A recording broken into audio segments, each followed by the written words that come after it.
Okay, we should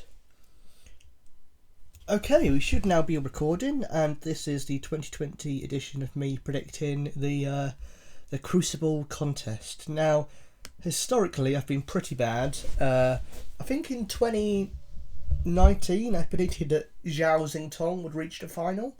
Maybe that just shows I was ahead of my time. But here we go. If you don't know this, it's a thing on eventprediction.com, and they've been running it for about probably 15 odd years or something. No, 20 odd, over 20 years I think they've been doing it. They've been doing it a long time. And I've only done it for the past few years, the past 3 years or so. But as you can see, so many different people are playing it from different countries and all that stuff. But let's just get on with the predictions, because I'm not feeling 100%, so I'm just going to go straight on with who I think is going to win. I think JB Jones is going to beat Mark Selby. I know a lot of people will maybe be shocked by that, but just looking at Selby's season, he's been very poor. I know he's had a lot of issues off the table, and the Hollywood fairy tale would be him somehow winning it after this season, but I just think Jones is going to be sharper, having come through qualifying, so I fancy Jones to win that. And then I think I can't see past Jan beating Chris Wakelin. Not to downplay Wakelin's talent. He's a very good player, but I just think Bing Tao's got more experience at this level now. So I just fancy him to be able to tough it out, to be able to break Wakelin down, and to be able to keep his cool and keep the win. Similarly, I'm going to go with experience here, Barry Hawkins, just because Jackson Page has never been at the Crucible before. I'd say the qualifying for this event is the biggest achievement of his career, and a lot of times when players make a debut and it's their biggest thing of their career, more often than not they do go out in the first round. They do, they can put up a good fight, like Ashley Carty did against Bingham a few years ago and stuff like that, but I think you have to go with the Hawks experience. And again, Mark Williams, I'm going to have to go with Mark, just because class of 92, really. I don't think you can really look too much past him. I know Michael White is an incredible talent. He probably should be a top 64 player, but over a long format match, I think you have to go with Mark there. This is probably the hardest one to predict. Kyron against Ding. Kyron's had a great season. Ding not so much, but Ding did look good in qualifying. He actually had quite a tough test against David Lilly on Judgment Day. David Lilly actually played very well and looked like he was going to manage to beat him at one point, but then Ding managed to dig deep and find something and eventually come through. So I think that means Ding's got a bit of fight in him. I reckon with other Chinese players doing well, it takes some of the pressure off of Ding, so maybe that's going to help him find his form. But Kyron's had a fan... Oh, this is a tough one. I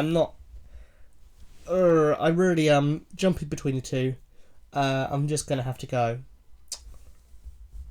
with Ding. I think I'm going to go with Ding, and I know a lot of people disagree. And you might be proven right. But there we are.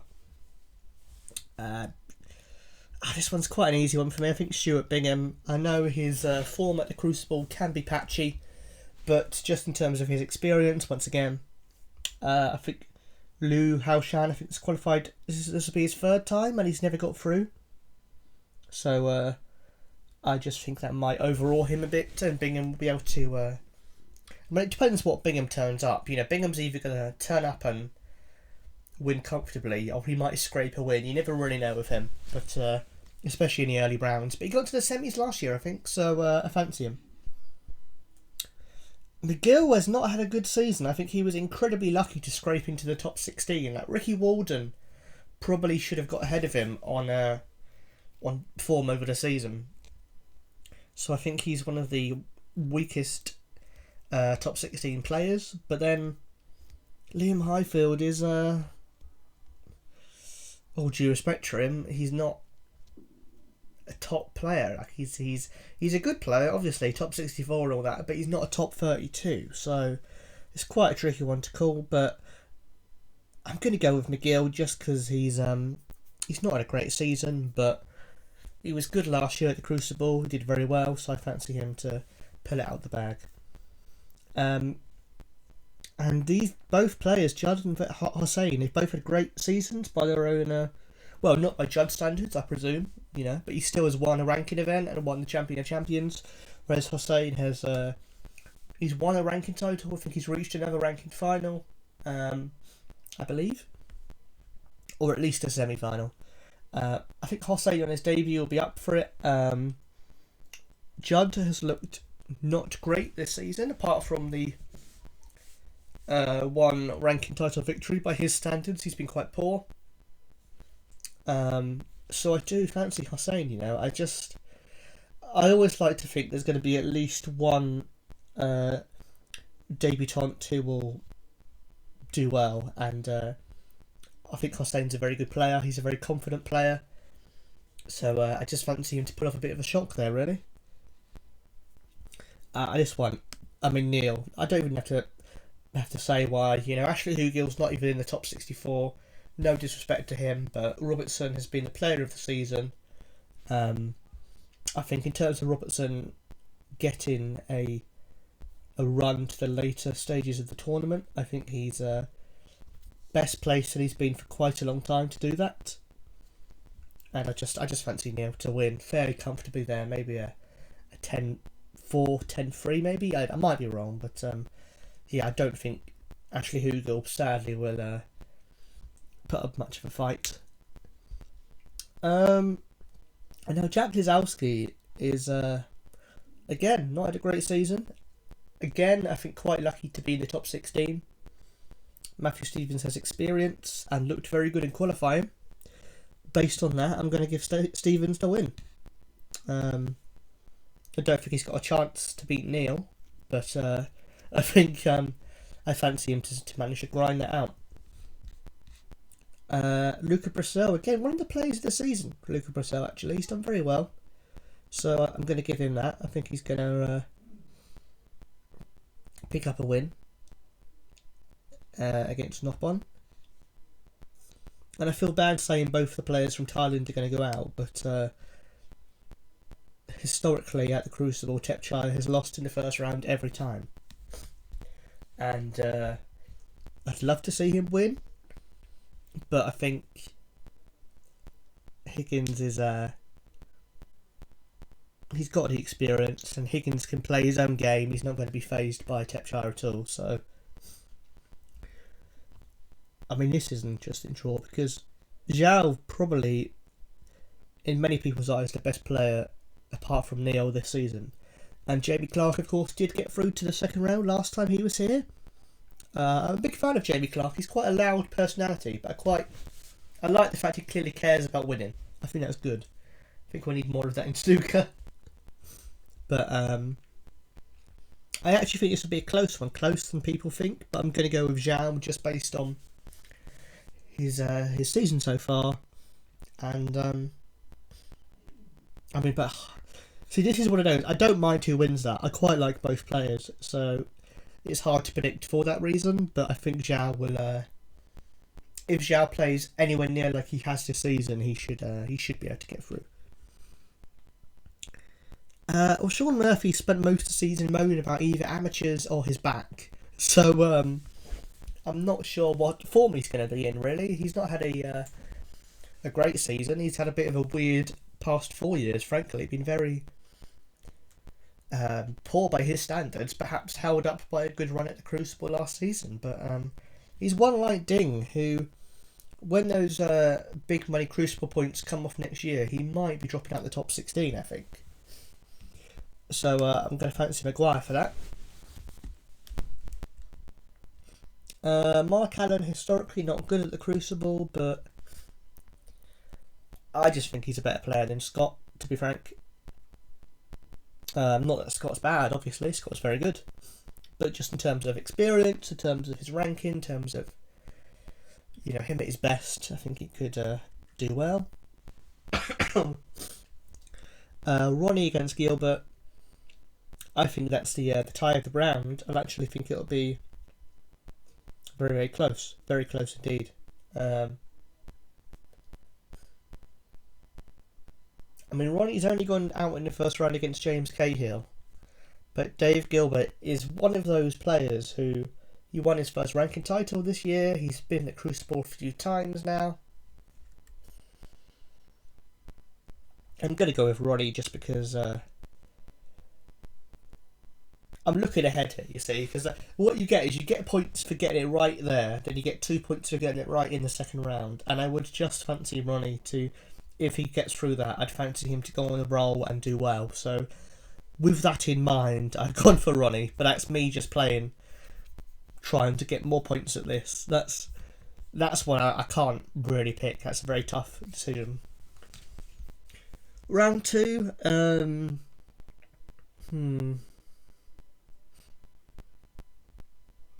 Oh god, Jamie Jones or Yan Bingtao?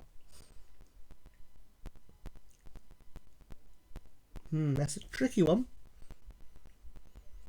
I'm going to go for Yan based on his experience, his Masters run a year and a bit ago should give him confidence. I think that'll help him and see him through. I just fancy Mark to beat Barry. Again, experience, class of 92, you can't really, bet against him most days. Ding against Bingham. It depends which Ding and which Bingham turn up. I think a lot of people will know what I mean. But I'm going to go Bingham there. I've got a soft spot for Bingham, and I always feel like when people rule Bingham out, he suddenly comes back with a massive performance. I guess the same would be true of Ding if he did get to the quarterfinals here, but yeah, I'm just going to go for Bingham there. I think Hossein will beat McGill. He's just had a better season, so I think logically that makes sense. Neil Robson to beat Stevens. Higgins to beat Purcell. Just based on that one's based on Crucible experience, and that one's just based on Robertson's form this year. I fancy Jing Tong to beat Maguire, and Ronnie. I mean, what a match that would be. If I'm right here and that's a match, you guys are in for a treat. So we get to the quarterfinals. This is where people really earn their points. I think it goes 1, 2, 4, 8, 16 in terms of a right prediction, I think. So each round you get the right thing is worth even more, which means these are bigger decisions. And see, I'd want Mark, and I think he's actually been very good this year, so I'm going to go Mark. I think he's got another good run in him.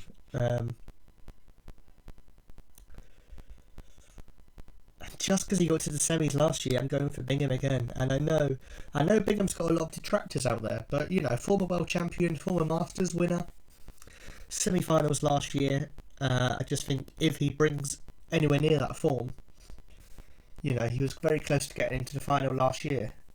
So yeah, this will either win me a lot of points or lose me a lot of points. But I'm gonna go for Bingham to get to the semis again, which sounds a bit mad saying it out loud, but hey, come on, Ball Run. I fancy Neil. I think this is going to be one of Neil's years, to be honest. I think it will be Neil, Ronnie, and Ronnie has struggled when he's been favourite recently against players, but I'd almost say against Zhao, he's not going to be massive favourite. Do you know what I mean? It's going to be a close match. People will be rooting for both of them, but yeah, I think it's semi-finals. I can see those 4 getting through, I think. And then I think Ball Run's going to run out of run. It's going to be Mark Williams in the final. Oh, this is tricky. Because Neil's the informed player, but Ronnie is Ronnie,